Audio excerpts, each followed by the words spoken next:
Yes students, अस्सलाम वालेकुम। Welcome to my YouTube channel maths decoded. इस वीडियो में हम पढ़ने वाले हैं class 8 chapter 10 that is mensuration की एक्सरसाइज नंबर फर्स्ट। इस चैप्टर को स्टार्ट करते हैं बिकॉज बहुत ही कम टाइम रह गया है एग्जाम्स को। As you already know, board have notified that they are going to conduct exams before winter. तो हम स्टार्ट करते हैं। Question number one है a square and a rectangular field with measurements as given in the figure have the same perimeter. Which field has larger area? यहाँ पे दो shapes है, एक square है एक rectangle है, ठीक है। क्वेश्चन बोल रहा है कि इनका जो पेरीमीटर है वो सेम है, ठीक है। तो हमें फाइंड आउट करना है कि एरिया किसका ज्यादा है। अब हमें हमें यहाँ पे गिवन है, देखो यहाँ पे जो ये रेक्टेंगुलर शेप है इसका एरिया हमें नहीं पता, ठीक है। सॉरी, इसका जो है ब्रेड्थ हमें नहीं पता, कि ब्रेड्थ हमें नहीं पता है, तो सबसे पहले यही ब्रेड्थ फाइंड आउट करनी है। तो जो गिवन है वो है कि पेरीमीटर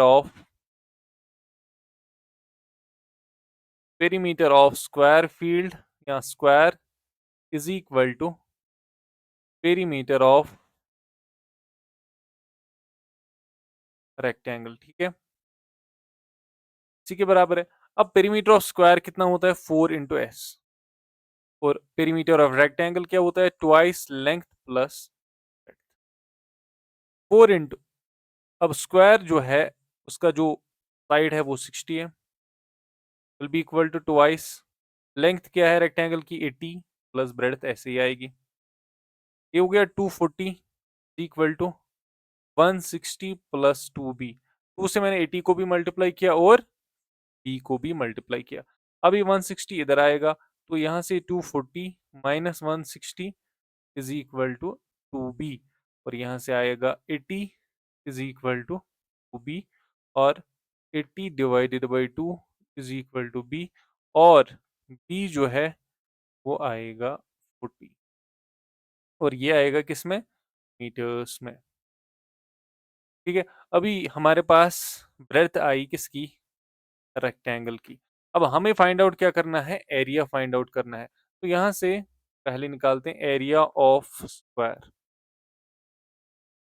एरिया जो होता है स्क्वायर का वो होता है side square, side into side. तो यहाँ से ये साइड स्क्वायर ले लेंगे। साइड कितना है, 60 स्क्वायर, ठीक है। 60 स्क्वायर होता है 3600 और यूनिट है मीटर स्क्वायर। सिमिलर वे में एरिया हम फाइंड आउट करेंगे, एरिया ऑफ रेक्टेंगुलर फील्ड या रेक्टेंगल, ठीक है, शॉर्ट में, इज इक्वल टू किसके बराबर होता है, लेंथ इंटू ब्रेड्थ। लेंथ कितनी है 80 इंटू ब्रेड्थ कितनी है 40। 8 4 आर 32 और 2 जीरो आएंगे, मीटर स्क्वायर। यहाँ पे दोनों का एरिया आ गया है, ठीक है। एक का एरिया कितना है 3600, दूसरे का एरिया कितना है 3200। देयरफॉर हम क्या लिखेंगे, therefore area of square field is more. इसका ज्यादा एरिया है स्क्वायर फील्ड। तो चलिए चलते हैं हम क्वेश्चन नंबर सेकंड पे। आई होप ये समझ आ गया होगा पहला क्वेश्चन। अब आते हैं सेकंड क्वेश्चन पे। Mrs. Koshak has a square plot with the measurements as shown in the figure. She wants to construct a house in the middle of plot. A garden is developed around the house. Find the total cost of developing a garden around the house at the rate of rupees 55 per meter square. अब देखो ये total land area है Mrs कोशक के पास। अब वो बीच में यहाँ पे हाउस बनाना चाह रही है, ठीक है, जो मैंने अभी पिंक से बनाया हुआ है। और इसके अराउंड जो है वो गार्डन बनाना चाह रही है, वो इसके अराउंड गार्डन बनाएगी, ठीक है। हमें क्या बोला गया है, हमें बोला गया है कि इसको गार्डन बनाने में कितना खर्चा आएगा अगर 1 मीटर स्क्वायर में 55 रुपीज लगते हैं इसको। तो सबसे पहले हमें ये पता होना चाहिए कि गार्डन का एरिया कितना है। तो कितना होगा, टोटल एरिया माइनस हाउस का एरिया, ठीक है। तो हम यहाँ पे लिखेंगे area of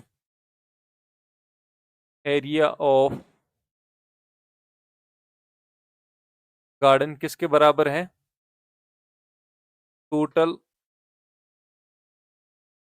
area of plot, plot का जितना भी एरिया है माइनस एरिया ऑफ हाउस, ठीक है।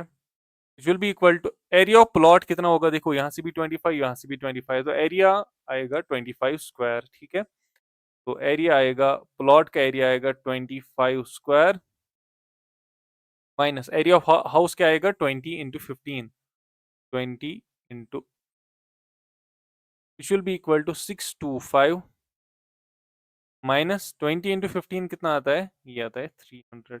और हमारे पास जो टोटल एरिया आया वो आएगा हमारे पास 35 मीटर स्क्वायर।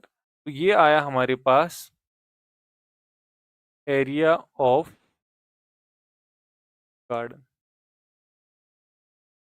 लेकिन हमें क्या फाइंड आउट करना है, कॉस्ट। ठीक है, तो देयर फोर यहां से हम लिखते हैं therefore cost of garden. ठीक है, या डेवलपिंग गार्डन, कॉस्ट ऑफ, यहाँ पे लिखते हैं developing garden at the rate 55 at the rate ₹55 पर मीटर स्क्वायर। देखो 1 मीटर स्क्वायर में कितना पैसा लग रहा है, 55 रुपीज। तो मुझे बताइए 325 में कितना लगेगा, 325 इंटू 55। जब आप ये टोटल में कैलकुलेट करोगी तो इसका आंसर आएगा 17875, और ये आपको रुपीज आएगा। ठीक है, तो ये था हमारा क्वेश्चन और ये हमारा आंसर। ठीक है, अभी आते हैं क्वेश्चन नंबर 3 पे। क्वेश्चन नंबर 3 है the shape of garden is rectangular in the middle. एक गार्डन है, रेक्टेंगुलर है मिडल में, ठीक है, और सेमी सर्कुलर है एंड्स पे सेमी सर्कुलर है। As shown in the diagram find the area and perimeter of this garden. हमें क्या करना है, एरिया निकालना है और पेरीमीटर निकालना है। किसका निकालना है, गार्डन का। ठीक है, तो सबसे पहले आप मुझे एक बात बताइए, पेरीमीटर कैसे आएगा। पेरीमीटर होता है जो आउटर सरफेस, आउटर बाउंड्री है ना, उसको पेरीमीटर बोलते हैं। देखो ये है इसकी आउटर बाउंड्री, तो ये इसका पेरीमीटर आएगा। ठीक है, और जो बीच वाला हिस्सा है ना, वो एरिया होगा इसका।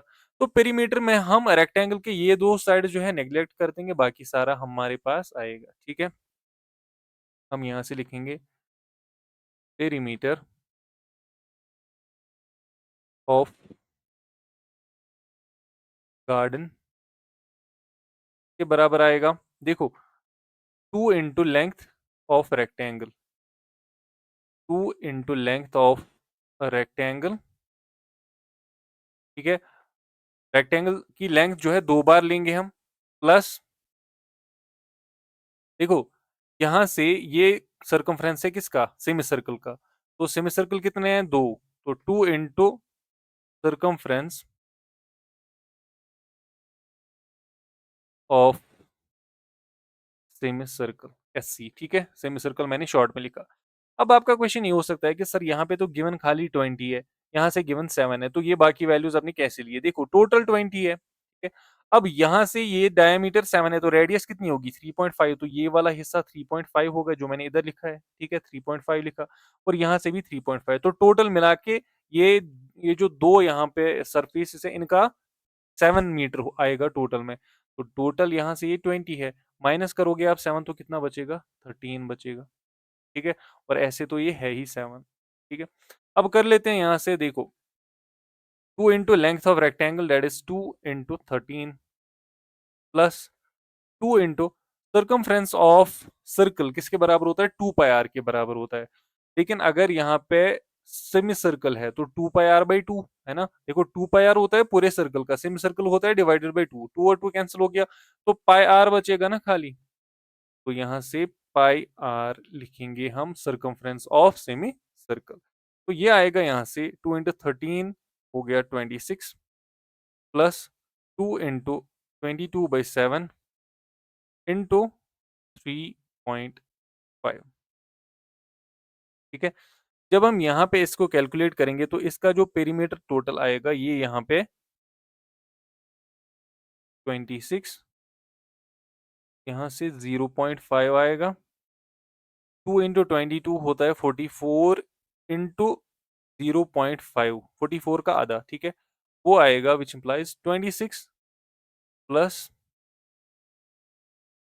इक्वल टू 26 प्लस 22, और टोटल में आएगा 48 मीटर आएगा पेरीमीटर ऑफ गार्डन। ठीक है, गार्डन का पेरीमीटर कितना आया आप टोटल में 48 मीटर। लेकिन हमें क्या फाइंड आउट करना है, साथ में एरिया भी फाइंड आउट करना है। तो यहाँ पे लिखेंगे now area of garden. Area of garden किसके बराबर आएगा? एरिया ऑफ रेक्टेंगल, क्योंकि दो हिस्सों का बना हुआ है ना। Area of rectangle plus 2 into area of semi circle. Semi circle दो है, तो इसीलिए मैंने 2 से मल्टीप्लाई इसको किया। ठीक है, तो ये आएगा टोटल में। एरिया ऑफ रेक्टेंगल होता है लेंथ इंटू ब्रेड्थ। ठीक है, plus 2 into area of semi circle होता है पाई आर स्क्वायर बाई 2, क्योंकि सर्कल का होता है पाई आर स्क्वायर, तो सेमी सर्कल का पाई आर स्क्वायर बाई 2। 2 और 2 कैंसिल हो जाएगा। अब देखो लेंथ कितनी है रेक्टेंगल की? 13। ब्रेड्थ कितनी है? 7। प्लस पाई का वैल्यू 22/7 इंटू आर का वैल्यू 3.5 इंटू 3.5। ठीक है यहाँ तक। अब यहाँ से जब हम देखेंगे इसका वैल्यू यहाँ से आता है 91, प्लस इसको आप कैलकुलेट करोगे ये आएगा 38.5, और देन टोटल इसका करोगे तो ये आएगा 129.5 मीटर स्क्वायर। तो गार्डन का जो एरिया आया, एरिया ऑफ गार्डन कितना आया? 129.5 मीटर स्क्वायर, और इसका पेरीमीटर कितना आया? 48। यही हमारा क्वेश्चन था। ठीक है, अब आते हैं नेक्स्ट क्वेश्चन पे, जो कि है question number 4। A flooring tile has the shape of parallelogram. Floor tile एक है जिस वो जो है उसकी शेप जो है वो पैरेललोग्राम शेप्ड है। ठीक है, पैरेललोग्राम कुछ ऐसे है। ठीक है, whose base is 24 centimetre and the height is 10 centimetre. तो यहाँ पे अगर हम बेस ऑफ पैरेललोग्राम जो है वो कितना है? 24 सेंटीमीटर, और हाइट जो है इसकी, हाइट ऑफ पैरेललोग्राम 10 सेंटीमीटर।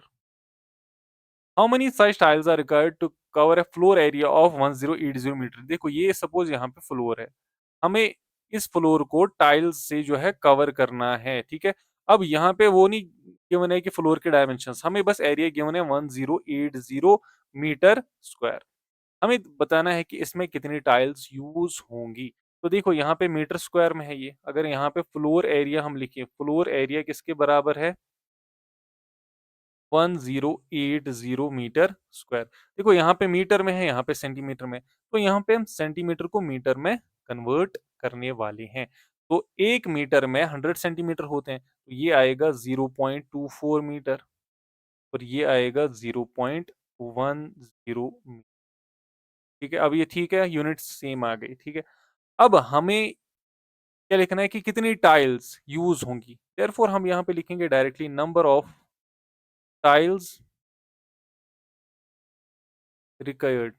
कितनी टाइल्स हमें ज़रूरत पड़ेंगी, वो है इसके बराबर फ्लोर का एरिया कितना है, फ्लोर एरिया डिवाइडेड बाय एक टाइल का एरिया कितना है, एरिया ऑफ वन टाइल। ये यहाँ पे समझ आया आपको? ठीक है, अगर यहाँ पे बात करें हम फ्लोर एरिया की, तो वो है 1080 divided by area of tile. Tile कौन सी शेप की है? पैरेललोग्राम की। तो इसका एरिया होता है जो बेस है इंटू हाइट, या बेस इंटू आल्टीट्यूड जिसको हम बोलते हैं। तो ये आएगा 0.24 इंटू 0.10। ये आता है आपको टोटल में 1080 डिवाइडेड बाई 0.024, और वो आता है टोटल में 45,000 टाइल्स। तो आप ये देख लें कि अगर जो एरिया है इसका 1080 है, तो इसमें कितनी टाइल्स यूज होंगी? 45,000 टाइल्स इसमें यूज होंगी। ये था क्वेश्चन नंबर 4। आते हैं लास्ट क्वेश्चन पे।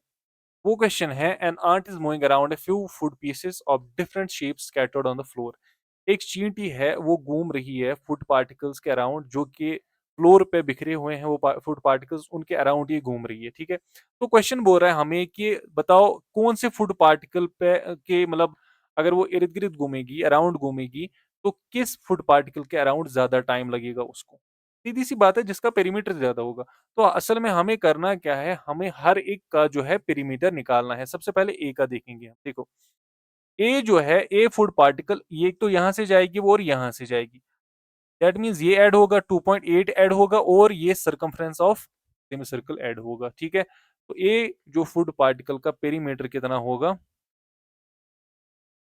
पेरीमीटर ऑफ ए, यहाँ पे लिखूंगा मैं ऐसे, ऑफ ए किसके बराबर होगा, 2.8, ठीक है, plus circumference of semi circle. वो आएगा टोटल में 2.8 plus circumference of semi circle किसके बराबर होता है, पाई आर के बराबर होता है। अब यहाँ पे देखो, यहाँ पे आप देख लो पहले, बी कितना है 2.8, आर कितना होगा 1.4। ठीक है ना, तो ये यहाँ पे नोट कीजिए, which is equal to 2.8 plus 22 divided by 7 into r कितना है 1.4, 7 1 आर 7 2 आर 14, 0.2 लेकिन, ठीक है। तो ये आएगा 2.8 प्लस, ये जब हम कैलकुलेट करते हैं तो ये आता है 4.4। तो टोटल में ये कितना आएगा, 4, ये आएगा 7.2 सेंटीमीटर। तो अगर हम पार्टिकल फूड पार्टिकल ए की बात करेंगे तो इसका पेरीमीटर कितना आता है 7 पॉइंट, ठीक है। और पाई आर का वैल्यू कितना आएगा 4.4। देखो, यहाँ पे भी 2.8 है तो यहाँ पे भी पाई आर का वैल्यू आएगा 4.4, यहाँ पे भी 2.8 है तो यहाँ पे भी इसका सर्कमफ्रेंस 4.4 ही होगा। अभी हम डायरेक्टली लिखेंगे, बार बार करने की जरूरत नहीं। की पार्ट, अगर हम देखेंगे पेरीमीटर ऑफ बी, जो बी फूड पार्टिकल है, ठीक है, इसके हमने नाम दे दिए एबीसी, आप कुछ और भी दे सकते हो। पेरीमीटर ऑफ बी किसके बराबर होगा, देखो एक तो ये यहाँ से, देखो यहाँ से जाएगी, ठीक है, 2.8 हो गया, और ये कितना है, ये 1.4, ये भी हो गया, और 1.5, ये 1.5, 1.5 और 2.8, सबसे पहले ये ऐड होंगे। तो हम लिखेंगे, देखो 1.5 प्लस 2.8 प्लस 1.5 प्लस यहाँ से ये circumference of semi circle that is pi r. अब आपको समझ आ जाना चाहिए पाई आर मैंने क्या लिखा, semi circumference of semi circle. तो ये आता है 1.5, 1.5 3 हो गया, 5.8 यहाँ से आएगा, प्लस ये 22/7 इंटू आर के बदले कितना है 1.4। और अब हमने ये कैलकुलेट तो कर लिया, 5.8 प्लस 4.4, वो आता है टोटल में 10.2, 10.2 सेंटीमीटर। ठीक है, अब लास्ट वन हमें करना है, लास्ट वन है सी। इसका पेरीमीटर कैसे निकालेंगे, देखो पेरीमीटर ऑफ सी किसके बराबर होगा, देखो ये जो आंट है यहाँ से जाएगी, ठीक है, 2 सेंटीमीटर, फिर से 2 सेंटीमीटर, और उसके बाद पाई आर। बहुत ही आसान, ठीक है। दैट मीन्स हम लिखेंगे 2 + 2 प्लस पाई आर, वो कितना आएगा 4 प्लस पाई आर का वैल्यू, देखो हर जगह मैंने हमने कैलकुलेट किया कितना आता है 4.4, यहाँ से भी आया 4.4, यहाँ से भी, और यहाँ पे भी डायरेक्टली लिखेंगे 4.4। तो 4 प्लस 4.4 कितना आता है 8.4 सेंटी। अब आप मुझे बोलो, देखो ए का पेरीमीटर यहाँ पे है, ठीक है, ये है सी का, ये बी का है, और ये ए का है। अब ज्यादा किसका है, सबसे ज्यादा किसका है, तो सबसे ज्यादा जो है वो बी का है, तो इसी के अराउंड इसको ज्यादा टाइम लगेगा, देयरफॉर इट विल टेक, ऐसे लिखेंगे, ant will take longer around around particle. तो बी के अराउंड जो है ज्यादा टाइम लगेगा किसको, ठीक है? तो ये थी इसकी पहली एक्सरसाइज। नेक्स्ट वीडियो में अब करने जा रहे हैं सेकंड एक्सरसाइज, उसमें थोड़ा ज़्यादा टाइम लगेगा, बट ये तो आपको पता है कि टाइम कम है। अब रोज़ वीडियोस आएंगे, प्लीज़ वीडियोस को देखिए, शेयर कीजिए अपने फ्रेंड्स के साथ। ये क्रूशियल टाइम है आप लोगों के लिए, कुछ ही टाइम बचा है, मेहनत करो अच्छे से और आई होप आपके मार्क्स जो है बहुत अच्छे आएंगे बोर्ड एग्जाम्स में। Thank you very much for watching this.